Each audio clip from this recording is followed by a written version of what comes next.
quite wonderful. I never saw hair so magnificently thick and long when it was down about her shoulders. I have often placed my hands under it and laughed with wonder at its weight.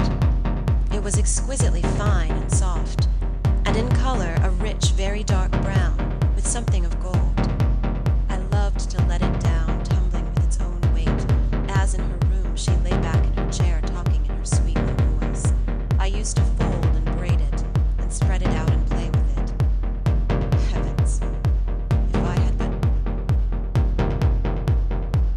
I told you that I was charmed with her in most particulars. There were some that did not please me so well. She was above the middle height of women. I shall begin by describing her. She was slender and wonderfully graceful, except that her movements were languid, very languid. Indeed, there was nothing in her appearance to indicate an invalid. Her complexion was rich and brilliant. Her features were small and beautifully formed. Her eyes large, dark, and lustrous. Her hair was quite wonderful. I never saw hair so magnificently thick and long when it was down about her shoulders. I have often placed my hands under it and laughed with wonder at its weight.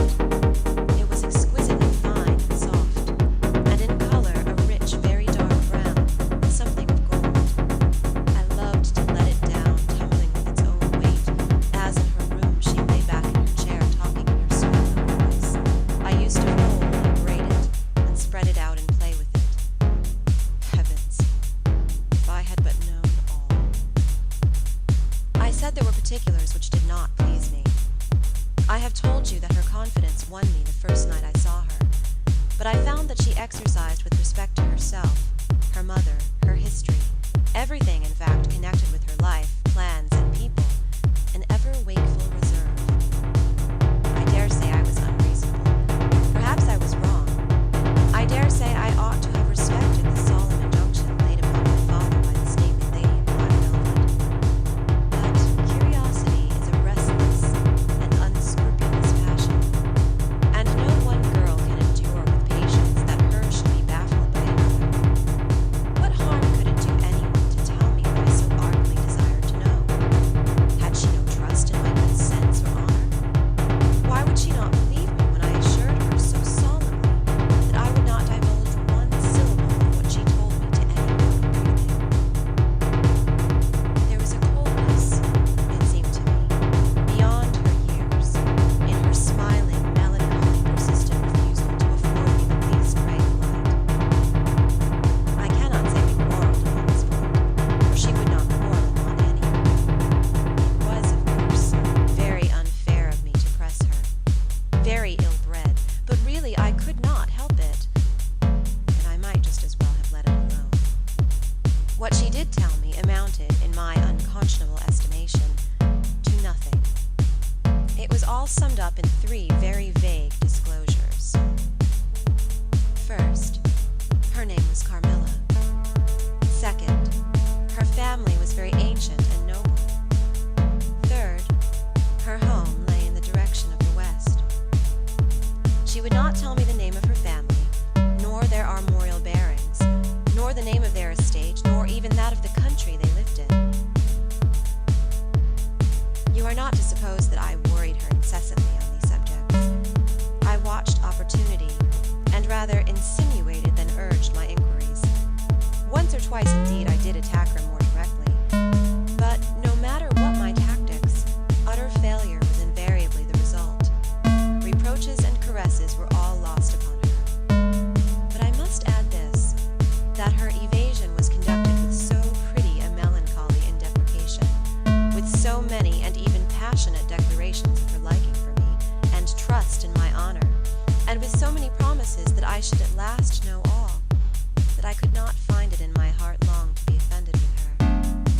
She used to place her pretty arms around my neck, draw me to her, and laying her cheek to mine, murmur with her lips near my ear, "Dearest, your little heart is wounded. Think me not cruel because I obey the irresistible law of my strength and weakness. If your dear heart is wounded, my wild heart bleeds with yours. In the rapture of my enormous humiliation, I live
words sounded like a lullaby in my ear and soothed my resistance into a trance, from which I only seemed to recover myself when she withdrew her arms.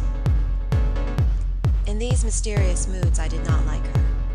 I experienced a strange, tumultuous excitement that was pleasurable, ever and anon, mingled with a vague sense of fear and distrust. I had no distinct thoughts about her while such scenes lasted, but I was conscious of a love growing into adoration, and also of abhorrence. This, I know, is paradox, but I can make no other attempt to explain the feeling. I now write, after an interval of more than 10 years, with a trembling hand, with a confused and horrible recollection of certain occurrences and situations, in the ordeal through which I was unconsciously passing, though with a very vivid and sharp remembrance of the main current of my story. But, I suspect, in all lives there are certain emotional scenes, those in which our passions have been most wildly and terribly roused, that are of all others the most vaguely and dimly remembered. Sometimes, after an hour of apathy, my strange and beautiful companion would take my hand and hold it with a fond pressure, renewed again and again. Blushing softly, gazing in my face with languid and burning eyes, and breathing so fast that her dress rose and fell with the tumultuous respiration. It was like the ardor of a lover. It embarrassed me. It was hateful, and yet overpowering. And with gloating eyes she drew me to her, and her hot lips traveled along my cheek in kisses, and she would whisper, almost in sobs, "You are mine. You shall be mine. You and I are one forever." Then she had thrown herself back in her chair, with her small hands over her eyes, leaving me trembling. "Are we related?" I used to ask. "What can you mean by all this? I remind you perhaps of someone whom you love, but you must not. I hate it. I don't know you. I don't know myself when you look so and talk so." She used to sigh at my vehemence, then turn away and drop my hand. Respecting these very extraordinary manifestations, I strove in vain to form any satisfactory theory. I could not refer them to affectation or trick. It was unmistakably the momentary breaking out of suppressed instinct and emotion. Was she, notwithstanding her mother's volunteered denial, subject to brief visitations of insanity? Or was there here a disguise and a romance? I had read in old storybooks of such things. What if a boyish lover had found his way into the house and sought to prosecute his suit in masquerade with the assistance of a clever old adventuress? But there were many things against this hypothesis, highly interesting as it was to my vanity. I could boast of no little attentions, such as masculine gallantry delights to offer. Between these passionate moments there were long intervals of commonplace, of gaiety, of brooding melancholy, during which, except that I detected her eyes so full of melancholy fire, following me, at times I might have been as nothing to her. Except in these brief periods of mysterious excitement, her ways were girlish, and there was always a languor about her, quite incompatible with the masculine system in a state of health. In some respects, her habits were odd, perhaps not so singular in the opinion of a town lady like you, as they appeared to us rustic people. She used to come down very late, generally not till 1 o'clock. She would then take a cup of chocolate, but eat nothing. We then went out for a walk, which was a mere saunter, and she seemed almost immediately exhausted, and either returned to the Schloss or sat on one of the benches that were placed here and there among the trees. This was a bodily languor in which her mind did not sympathize. She was always an animated talker, and very intelligent. She sometimes alluded for a moment to her own home, or mentioned an adventure or situation, or an early recollection which indicated a people of strange manners, and described customs of which we knew nothing. I gathered from these chance hints that her native country was much more remote than I had at first fancied.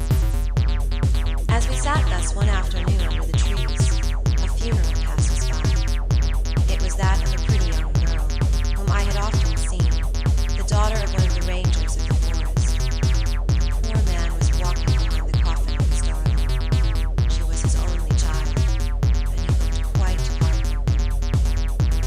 peasants walking two and two came behind. They were singing a funeral hymn. I rose to mark my respect as they passed, and joined in the hymn they were very sweetly singing. My companion shook me a little roughly, and I turned surprised. She said brusquely, "Don't you perceive how discordant that is?" "I think it very sweet, on the contrary," I answered, vexed at the interruption, and very uncomfortable lest the people who composed the little procession should observe and resent what was passing. I resumed, therefore, instantly, and was again interrupted. "You pierce my ears," said Carmilla, almost angrily, and stopping her ears with her tiny fingers. "Besides, how can you tell that your religion and mine are the same? Your forms wound me, and I hate funerals. What a fuss! Why, you must die, everyone must die, and all are happier when they do. Come home." "My father has gone on with the clergyman to the churchyard. I thought you knew she was to be buried today." "She? I don't trouble my head about peasants. I don't know who she is," answered Carmilla, with a flash from her fine eyes. "She is the poor girl who fancied she saw a ghost a fortnight ago, and has been dying ever since, till yesterday when she expired. Tell me nothing about ghosts. I shan't sleep tonight if you do."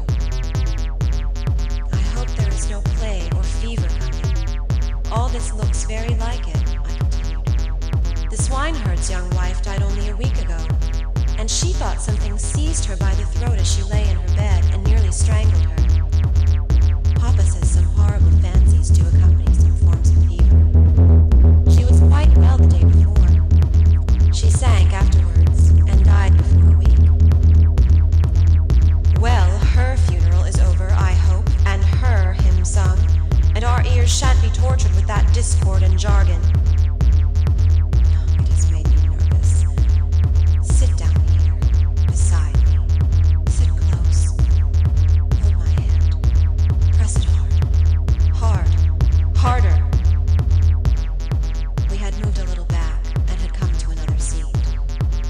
She sat down. Her face underwent a change that alarmed and even terrified me for a moment.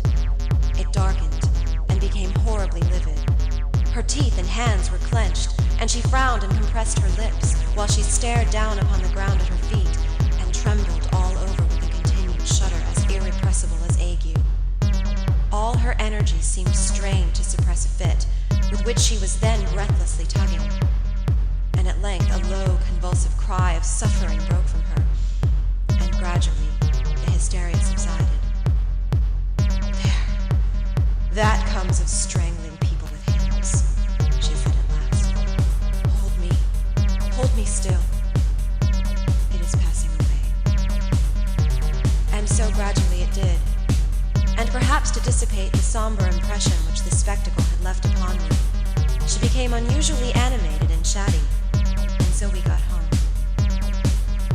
This was the first time I had seen her exhibit any definable symptoms of that delicacy of health which her mother had spoken of. It was the first time also I had seen her exhibit anything like temper. Both passed away like a summer cloud, and never but once afterwards did I witness on her part a momentary sign of anger. I will tell you how it happened. She and I were looking out of one of the long drawing-room windows when there entered the courtyard over the drawbridge the figure of a wanderer whom I knew very well. He used to visit the Schloss generally twice a year. It was the figure of a hunchback, with the sharp, lean features that generally accompany deformity. He wore a pointed black beard, and he was smiling from ear to ear, showing his white fangs. He was dressed in buff, black, and scarlet, and crossed with more straps and belts than I could count, from which hung all manner of things. Behind he carried a magic lantern, and two boxes which I well knew, in one of which was a salamander, and the other a mandrake. These monsters used to make my father laugh. They were compounded of parts of monkeys, parrots, squirrels, fish, and hedgehogs, dried and stitched together with great neatness and startling effect. He had a fiddle, a box of conjuring apparatus, a pair of foils and masks attached to his belt, several other mysterious cases dangling about him, and a black staff with copper ferrules in his hand. His companion was a rough, spare dog that followed at his heels, but stopped short, suspiciously at the drawbridge, and in a little while began to howl dismally. In the meantime, the mountebank, standing in the midst of the courtyard, raised his grotesque hat and made us a very ceremonious bow, paying his compliments very volubly in execrable French, and German not much better. Then, disengaging his fiddle, he began to scrape a lively air to which he sang with a merry discord, dancing with ludicrous airs and activity that made me laugh in spite of the dog's howling. Then he advanced to the window with many smiles and salutations, and his hat in his left hand, his fiddle under his arm, and with a fluency that never took breath, he gabbled a long advertisement of all his accomplishments, and the resources of the various arts which he placed at our service, and the curiosities and entertainments which it was in his power, at our bidding, to display.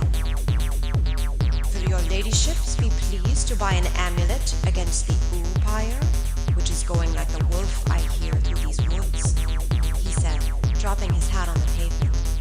"They are dying of it right and left, and here is a charm that never fails, only pinned to the pillow, and you may laugh in his face." These charms consisted of oblong slips of vellum, with cabalistic ciphers and diagrams upon them. Carmilla instantly purchased one, and so did I.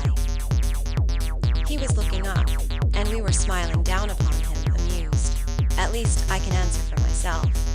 His piercing black eye, as he looked up in our faces, seemed to detect something that fixed for a moment his curiosity. In an instant he unrolled a leather case, full of all manner of odd little steel instruments. "See here, my lady," he said, displaying it and addressing me. "I profess, among other things less useful, the art of dentistry." "Plague take the dog!" he interpolated. "Silence, beast! He howls so that your ladyships can scarcely hear a word. Your noble friend, the young lady at your right, has the sharpest tooth, long, thin, pointed, like an awl, like a needle.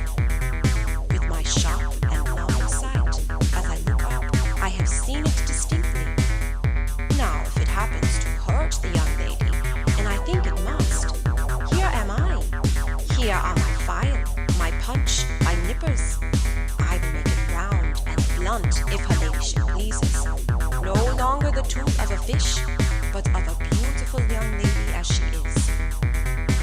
Hey, is the young lady displeased? Have I been too bold? Have I offended her?" The young lady indeed looked very angry as she drew back from the window. "How dare that mountebank insult us so? Where is your father? I shall demand redress from him. My father would have had the wretch tied up to the pump and flogged with a cart whip, and burnt to the bones with the cattle brand." She retired from the window a step or two, and sat down, and had hardly lost sight of the offender, when her wrath subsided as suddenly as it had risen, and she gradually recovered her usual tone, and seemed to forget the little hunchback and his follies. My father was out of spirits that evening. On coming in, he told us that there had been another case, very similar to the two fatal ones which had lately occurred. The sister of a young peasant on his estate, only a mile away, was very ill, had been, as she described it, attacked very nearly in the same way, and was now slowly but steadily sinking. "All this," said my father, "is strictly referable to natural causes. These poor people infect one another with their superstitions, and so repeat in imagination the images of terror that have infested their neighbors. But that very circumstance frightens one horribly," said Carmilla. "How so?" inquired my father. "I am so afraid of fancying I see such things. I think it would be as bad as reality. We are in God's hands. Nothing can happen without his permission, and all will end well for those who love him. He is our faithful creator. He has made us all, and will take care of us." "Creator? Nature?" said the young lady in answer to my question.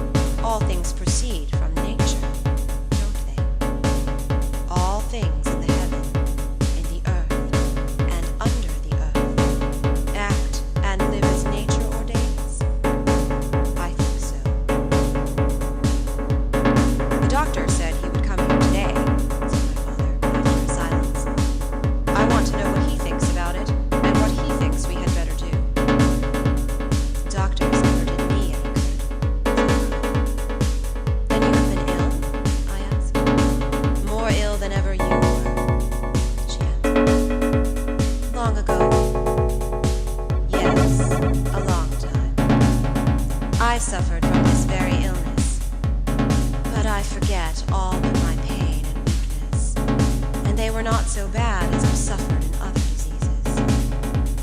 You were very young then. I dare say, let us talk no more of it. You would not wound a friend.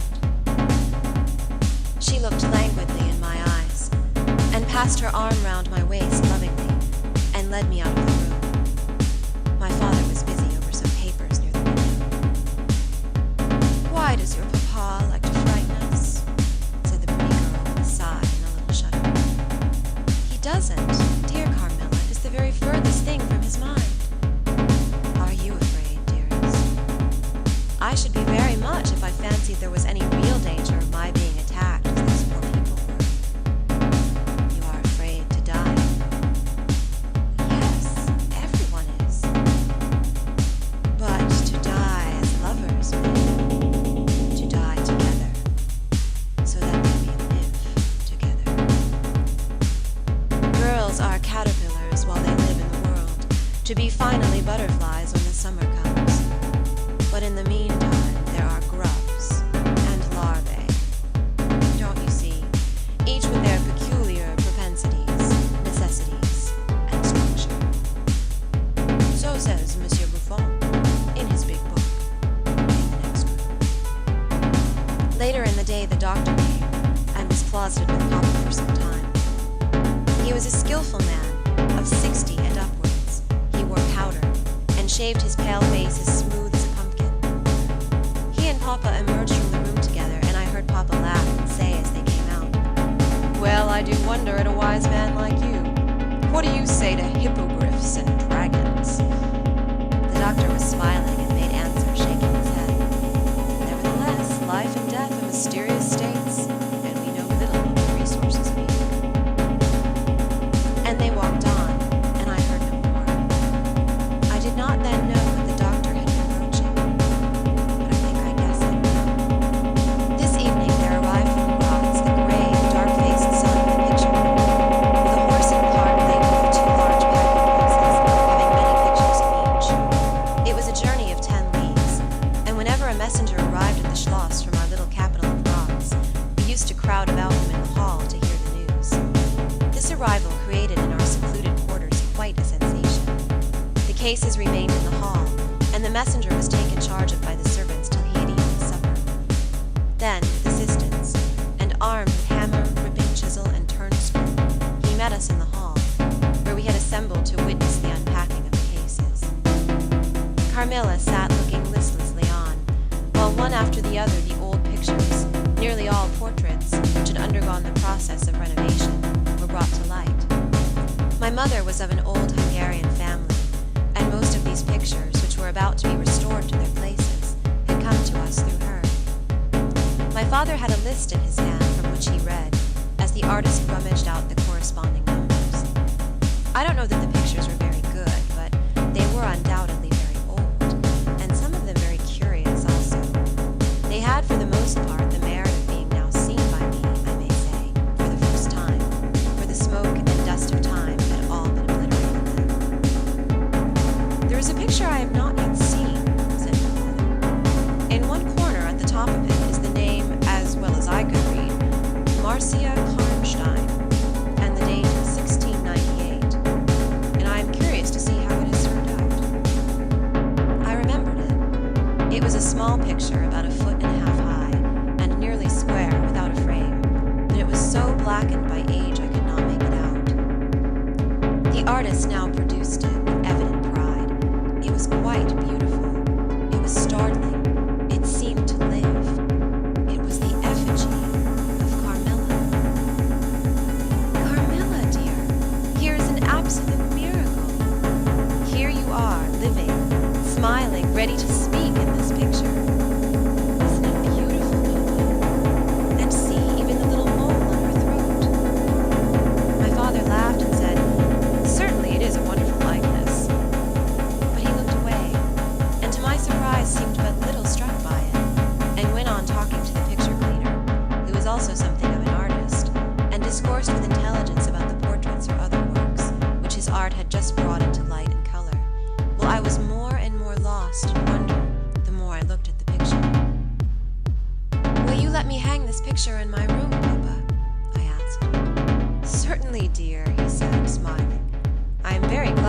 it's so like. It must be prettier even than I thought, if it is." The young lady did not acknowledge this pretty speech, did not seem to hear it. She was leaning back in her seat, her fine eyes under their long lashes gazing on me in contemplation, and she smiled in a kind of rapture. "And now you can read quite plainly the name that is written in the corner. It is not Marcia. It looks as if it was done in gold. The name is Mircalla, Countess Karnstein, and this is a little coronet over and underneath A.D. 1698. I am descended from the Karnsteins. That is, Mama was." "Ah," said the lady languidly. "So am I think. A very long descent, very ancient. Are there any Karnsteins living now?" "None who bear the name, I believe.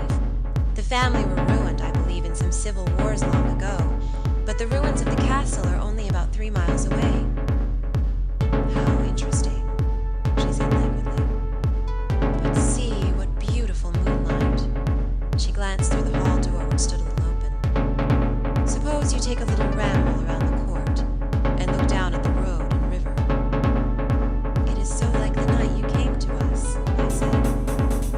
She sighed, smiling. She rose, and with each her arm about the other's waist, we walked out upon the pavement.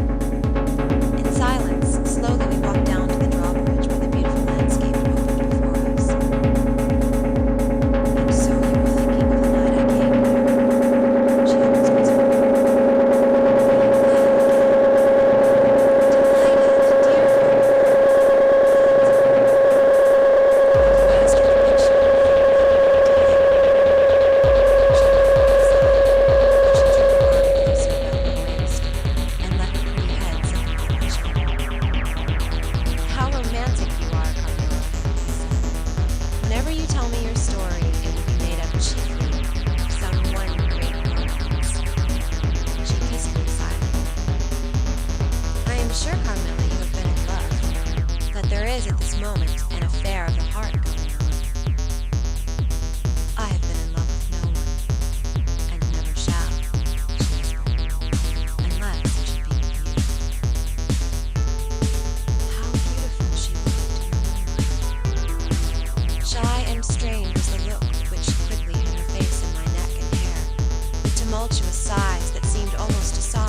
dear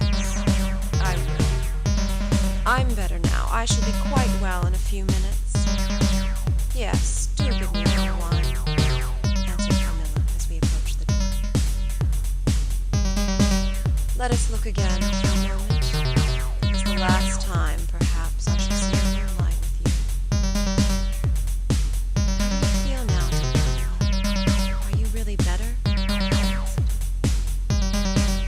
I was beginning to take alarm, lest she should have been stricken with the strange epidemic that they said had invaded the country about us. "Papa would be grieved beyond measure," I added, "if he thought you were ever so little ill, without immediately letting us know. We have a very skillful doctor with us, the physician who was with Papa today." "I'm sure he is. I know how kind you all are, but, dear child, I am quite well again. There is nothing ever wrong with me but a little weakness. People say I am languid. I am incapable of exertion. I can scarcely walk as far as a child of 3 years old.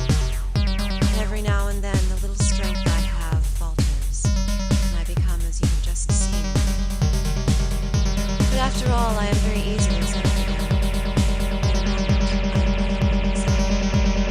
See how I am. So indeed she had. and I talked a great deal, and very animated she was, and the remainder of that evening passed without any recurrence of what I call her infatuations. I mean her crazy talk and looks, which embarrassed and even frightened me. There occurred that night an event which gave my thoughts quite a new turn, and seemed to startle even Carmilla's languid nature into momentary energy.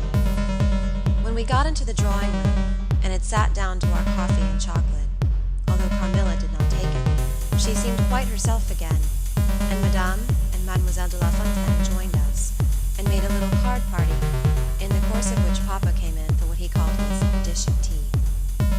When the game was over, he sat down beside Carmilla on the sofa, and asked her a little anxiously whether she had heard from her mother since her arrival.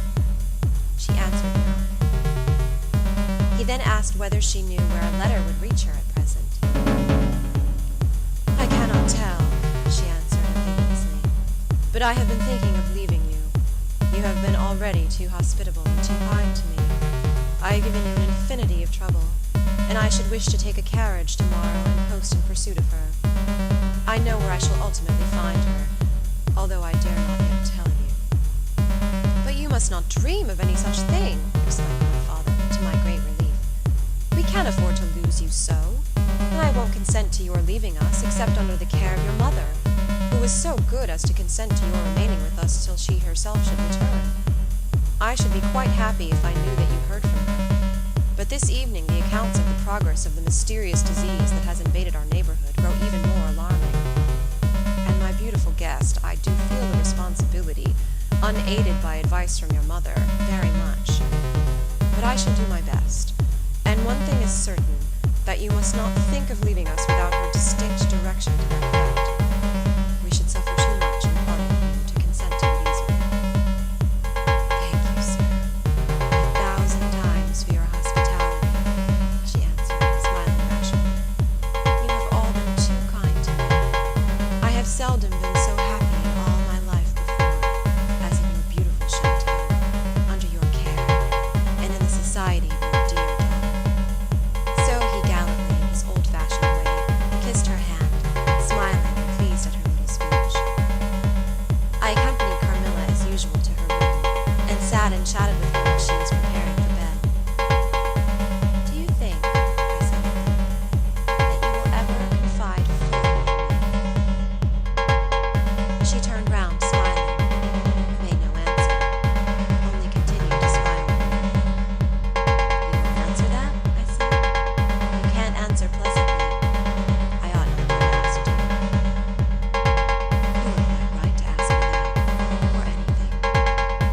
You do not know how dear you are to me, or you could not think any confidence too great to look for. But I am under vows, no none half so awfully, and I dare not tell my story yet, even to you. The time is very near when you shall know everything. You think me cruel, very selfish, but love is always selfish. The more ardent, the more selfish. How jealous I am, you cannot know. You must come with me, loving me to death, or else hate me, and still come with me, and hating me through death and after. There is no such word as indifference in my apathetic nature. Now, Carmilla, you are going to talk your wild nonsense again, I said hastily. Not I, silly little fool as I am, and full of whims and fancies. For your sake, I'll talk like a sage. Were you ever at a ball? No, how you do run on. What is it like? How charming it must be. I almost forget it is years ago. I laughed. You are not so old. Your first ball can hardly be forgotten yet. I remember everything about it, with an effort. I see it all, as divers see what is going on above them, through a medium, dense, rippling, but transparent. There occurred that night what has confused the picture and made its colors fade.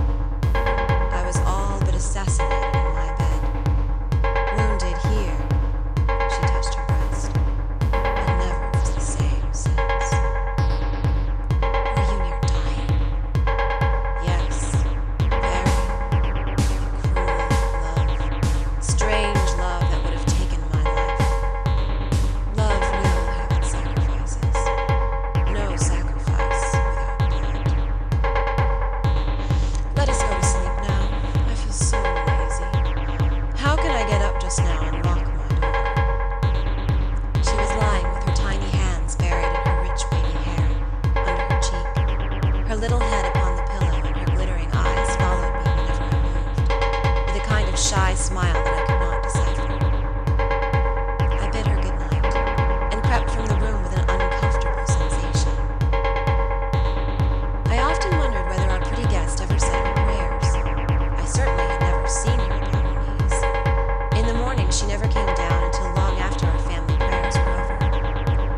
night, she never left the drawing room to attend our brief evening prayers in the hall.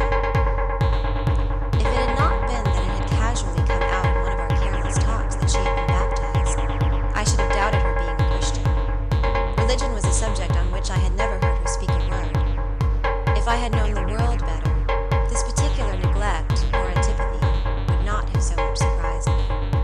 The precautions of nervous people are infectious, and persons of a like temperament are pretty sure, after a time, to imitate them.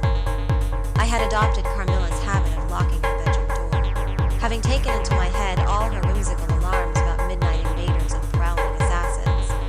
I had also adopted her precaution of making a brief search through her room, to satisfy herself that no lurking assassin or robber was ensconced. These wise measures taken, I got into my bed and fell asleep. A light was burning in my room. This was an old habit, of very early date, and which nothing could have tempted me to dispense with. Thus fortified, I might take my rest in peace. But dreams come through stone walls, light up dark rooms, or darken light ones, and their persons make their exits and their entrances as they please, and laugh at locksmiths. I had a dream that night that was the beginning of a very strange agony. I cannot call it a nightmare, for I was quite conscious of being asleep. But I was equally conscious of being in my room, and lying in bed precisely as I actually was. I saw, or fancied I saw, the room and its furniture just as I had seen it last, except that it was very dark, and I saw something moving round the foot of the bed, which at first I could not accurately distinguish. But I soon saw that it was a sooty black animal that resembled a monstrous cat. It appeared to me about 4 or 5 feet long, for it measured fully the length of the hearthrug as it passed over it, and it continued to-ing and fro-ing with the lithe, sinister restlessness of a beast in a cage. I could not cry out, although as you may suppose I was terrified. Its pace was growing faster, and the room rapidly darker and darker, and at length so dark that I could no longer see anything of it but its eyes. I felt it spring lightly on the bed. The 2 broad eyes approached my face, and suddenly I felt a stinging pain as if 2 large needles darted an inch or 2 apart deep into my breast. I waked with a scream. The room was lighted by the candle that burnt there all through the night, and I saw a female figure standing at the foot of the bed a little at the right side. It was in a dark, loose dress, and its hair was down and covered its shoulders. A block of stone could not have been more still. There was not the slightest stir of respiration. As I stared at it, the figure appeared to have changed its place, and was now near the door. Then close to it, the door opened, and it passed out. I was now relieved, and able to breathe and move. My first thought was that Carmilla had been playing me a trick, and that I had forgotten to secure my door. I hastened to it, and found it locked as usual on the inside. I was afraid to open it. I was horrified. I sprang into my bed and covered my head up in the bedclothes, and lay there, more dead than alive, till morning. It would be vain my attempting to tell you the horror with which even now I recall the occurrence of that night. It was no such transitory terror as a dream leaves behind it. It seemed to deepen by time, and communicated itself to the room and the very furniture that had encompassed the apparition. I could not bear next day to be alone for a moment. I should have told Papa, but for 2 opposite reasons. At one time I thought he would laugh at my story, and I could not bear its being treated as a jest. And at another, I thought he might fancy that I had been attacked by the mysterious complaint which had invaded our neighborhood. I had myself no misgiving of the kind, and as he had been rather an invalid for some time, I was afraid of alarming him. I was comfortable enough with my good-natured companions, Madame Perrodon and the vivacious Mademoiselle La Fontaine. They both perceived that I was out of spirits and nervous, and at length I told them what lay so heavy at my heart.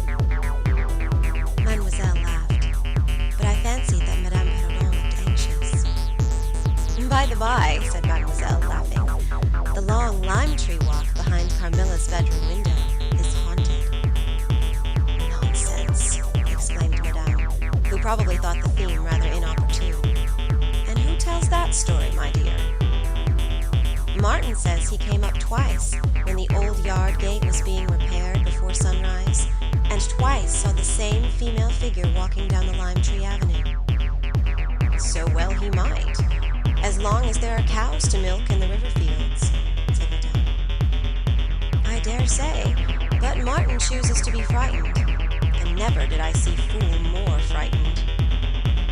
You must not say a word about it to Carmilla, because she can see down that walk from her room window, I interposed, and she is, if possible, a greater coward than I.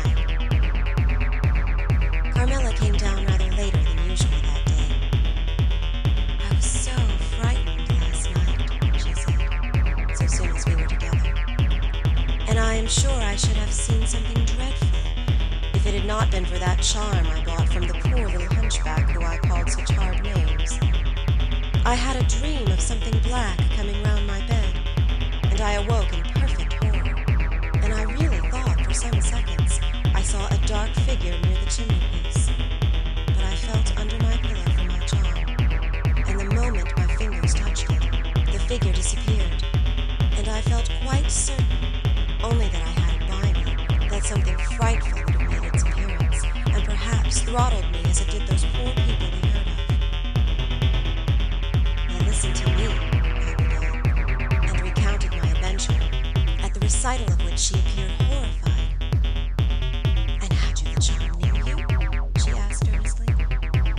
No, I had dropped it into a china vase in the drawing room, but I shall certainly take it with me tonight, as you have so much faith in it. At this distance of time, I cannot tell you, or even understand how I overcame my horror so effectually as to lie alone in my room that night. I remember distinctly that I pinned the charm to my pillow. I fell asleep almost immediately, and slept even more soundly than usual all night. Next night I passed as well. My sleep was delightfully deep and dreamless. But I wakened with a sense of lassitude and melancholy, which, however, did not exceed a degree that was almost luxurious. Well, I told you so, said Carmilla. I had such delightful sleep myself last night. I pinned the charm to the breast of my nightdress. It was too far away. I am quite sure it was all fancy, except the dreams. I used to think that evil spirits made dreams, but our doctor told me it is no such thing. Only a fever passing by, or some other malady, as they often do, he said, knocks at the door, and not being able to get in, passes on without a knock. And what do you think the charm is? Said I. It has been fumigated or immersed in some drug, and is an antidote against the malaria, she answered. Then it acts only on the body. Certainly, you don't suppose that evil spirits are frightened by bits of ribbon, or the perfumes of a druggist's shop? No, these complaints, wandering in the air, begin by trying the nerves, and so infect the brain. But before they can seize upon you, the antidote repels them. That, I am sure, is what the charm has done for us. It is nothing magical. It is simply natural. I should have been happier if I could quite have agreed with Carmilla, but I did my best, and the impression was a little losing its force. For some nights I slept profoundly. Still, every morning I felt the same lassitude, and a languor weighed upon me all day. I felt myself a changed girl. A strange melancholy was stealing over me, a melancholy that I would not have interrupted.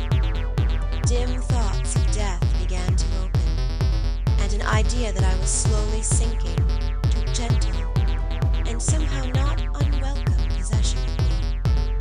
If it was sad, the tone of mind which this induced was also sweet. Whatever it might be, my soul acquiesced in it. I would not admit that I was ill.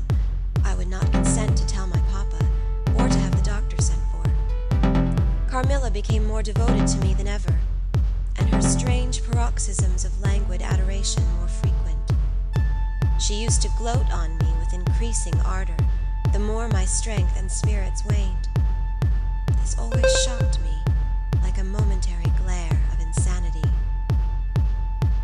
Without knowing it, I was now in a pretty advanced stage of the strangest illness under which mortal ever suffered. There was an unaccountable fascination in its earlier symptoms that more than reconciled me to the incapacitating effect of that stage of the malady. This fascination increased for a time, until it reached a certain point, when gradually a sense of the horrible mingled itself with it, deepening, as you shall hear, until it discolored and perverted the whole state of my life. The first change I experienced was rather agreeable. It was very near the turning point from which began the descent of Avernus. Certain vague and strange sensations visited me in my sleep. The prevailing one was of that pleasant, peculiar, cold thrill which we feel in bathing when we move against the current of a river.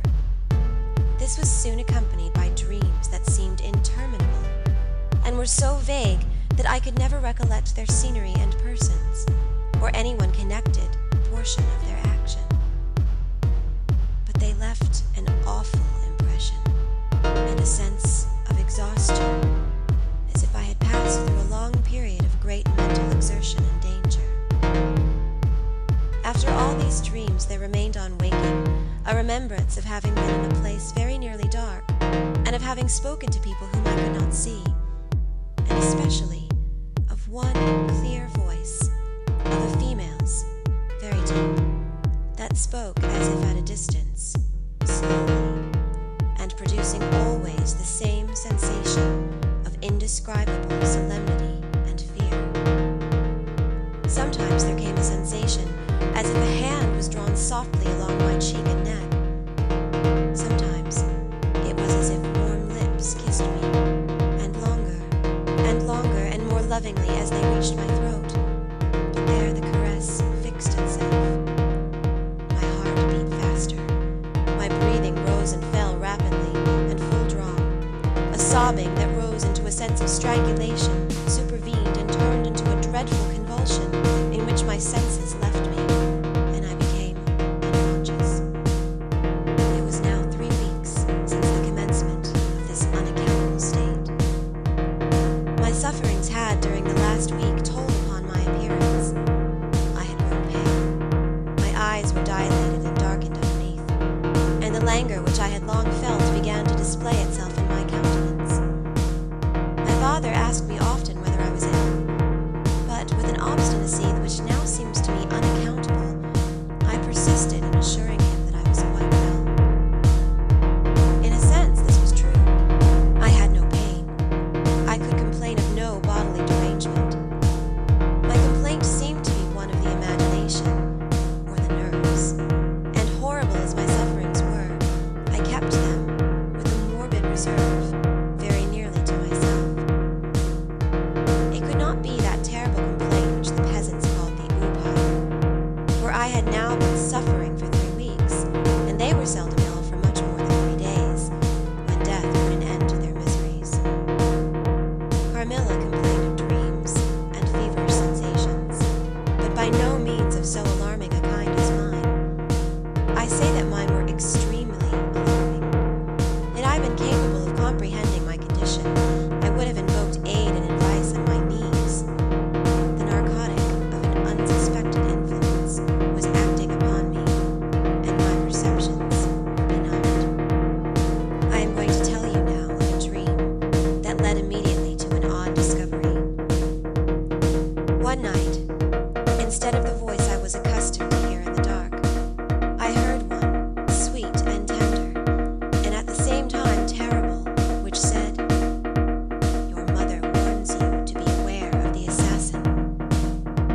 At the same time a light unexpectedly sprang up, and I saw Carmilla standing near the foot of my bed in her white nightdress, bathed from her chin to her feet in one great stain of blood. I wakened with a shriek, possessed with the idea that Carmilla was being murdered. I remember springing from my bed, and my next recollection is that of standing on the lobby crying for help. Madame and Mademoiselle came scurrying out of their rooms in alarm. A lamp burned always on the lobby, and seeing me, they soon learned the cause of my terror. I insisted on our knocking at Carmilla's door. Our knocking was unanswered. It soon became a pounding and an uproar. We shrieked her name, but all was vain. We all grew frightened, for the door was locked. We hurried back in panic to my room. There we rang the bell long and furiously.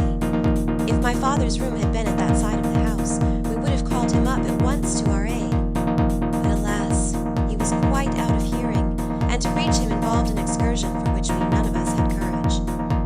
Servants, however, soon came running up the stairs. I had got on my dressing gown and slippers meanwhile, and my companions were already similarly furnished. Recognizing the voices of the servants on the lobby, we sallied out together, and having renewed as fruitlessly our summons at Carmilla's door, I ordered the men to force the lock. They did so, and we stood holding our lights aloft in the doorway, and so stared into the room. We called her by name, but there was still no reply. We looked round the room. Everything was undisturbed. It was exactly in the state in which I had left it on bidding her good night. But Carmilla was gone. At sight of the room, perfectly undisturbed except for our violent entrance, we began to cool a little, and soon recovered our senses sufficiently to dismiss the men. It had struck Mademoiselle that possibly Carmilla had been wakened by the uproar at her door, and in her first panic had jumped from her bed and hid herself in a press or behind a curtain, from which she could not, of course, emerge until the major domo and his myrmidons had withdrawn. We now recommenced our search, and began to call her name again. It was all to no purpose. Our perplexity and agitation increased. We examined the windows, but they were secured. I implored of Carmilla, if she had concealed herself, to play this cruel trick no longer, to come out and to end our anxieties. It was all useless. I was by this time convinced that she was not in the room, nor in the dressing room, the door of which was still locked on this side. She could not have passed it. I was utterly puzzled. Had Carmilla discovered one of those secret passages which the old housekeeper said were known to exist in the Schloss, although the tradition of their exact situation had been lost? A little time would, no doubt, explain all. Utterly perplexed as, for the present, we were. It was past 4 o'clock, and I preferred passing the remaining hours of darkness in Madame's room. Daylight brought no solution of the difficulty.